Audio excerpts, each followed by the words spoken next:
Hey guys, it's Benson. Let's solve maximum subarray. So given an array of integers nums, we need to find the subarray with the largest sum and then return the sum. A subarray is a continuous non-empty sequence of elements. So what does that mean? So for example, if we have 2, 3, 4, this would be a subarray because it's a continuous array, right? But if we added something like, say we added this 1 here, well, it's not continuous anymore because we have this gap in the middle. So it has to be continuous, the elements. So this could work and this could work, but not if you were to separate the two. So how are we going to solve this? Say we had this example array, right? This example array is going to have an answer of 8, where the subarray that gives us 8 is this subarray. So how are we going to figure out that it's 8, and how do we know that it's this subarray?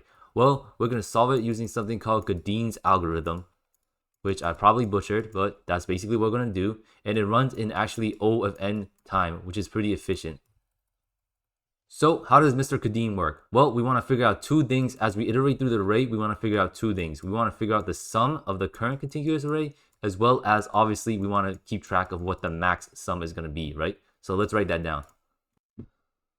We'll start off at the 2. So with 2, we find the sum of the current subarray, which is, we can just initialize it as a subarray of 2, right? The first value, so it's going to be 2. See if the sum is greater than the max. Well, technically there's no value for the max. We can actually just initialize it to 2 because we know that this input is always going to be at least length of 1. So only makes sense the max is going to be at least 2. So at least the first value, sorry, not at least 2. So we check, is 2 greater than 2? Well, it's the same value, so we can just leave it. Let's go to the next one, -3. So we find the sum of the subarray, which is going to be -3 minus 2 equals -1. Then see if the max is the current sum is greater than the max. Obviously, -1 is not bigger than 2, so we can go to the next value. Now we're at 4. Okay, and here's the final and last step of Godin's algorithm. Once we reach 4, we need to check each time we go to a new value. We need to check if the sum is at least positive. So let me write that down. So here's the new rule. The sum must be positive or else we set the sum back to 0, okay? And I'll show you why. So let's go through it.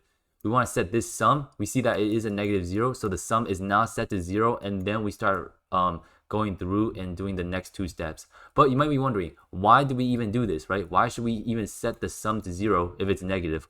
Well, let's think about it like this, right? So currently the subarray will be this, right? The subarray is this. But if you think about it, we can start a subarray from anywhere. We could start a subarray here. We can start a subarray with 3 and 4. We can just start a subarray with just the 4. So is it better to include these values as well, or just start a new one with 4? And that's where this rule comes in, right?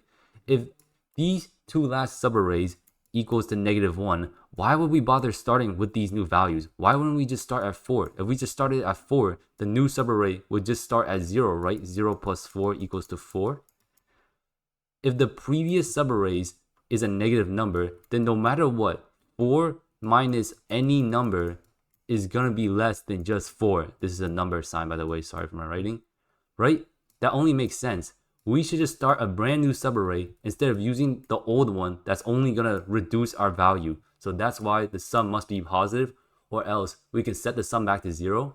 And when we set the sum back to 0, it symbolically shows that we're starting a new subarray here. Because obviously we don't have 2 pointers. We just have one current pointer at 4. So once we figure out this rule and we learn why we do it, the rest of the problem is actually really easy. So let's go through it. So find the sum of the new subarray. Well, actually, sorry, we had to start here. Sum must be positive. So we can see that the sum is indeed not positive. So we're going to set it to 0. Find the sum of the subarray. Subarray is now just 4, right? So plus 4. We're going to get a value of 4. You check if it's bigger than the max. Well, 4 is definitely bigger than 2. So we can get a brand new max of 4. Go to the next value, -2. -2 is equal to 2. But we can see that this is still positive. So we're just going to keep it. 2 is not bigger than 4. So we go to the next one. Plus 2 is equal to 4. Then we do a plus 1 is equal to 5. We run this check, see if the sum is bigger than max. Well, 5 is bigger than 4, so we can cross that out and put a 5. 5 minus 1 is 4. 4 is definitely not bigger than 5, so we can keep going. Lastly, we add 4, and thankfully, I'm about to run out of space. We get 8, and we know that 8 is greater than 5, so we just have 8. Now that we reached the end of the array, we have 8, our answer. Now, you might be wondering if this algorithm will work on an all negative array, and it will, because here, I'll show you as an example.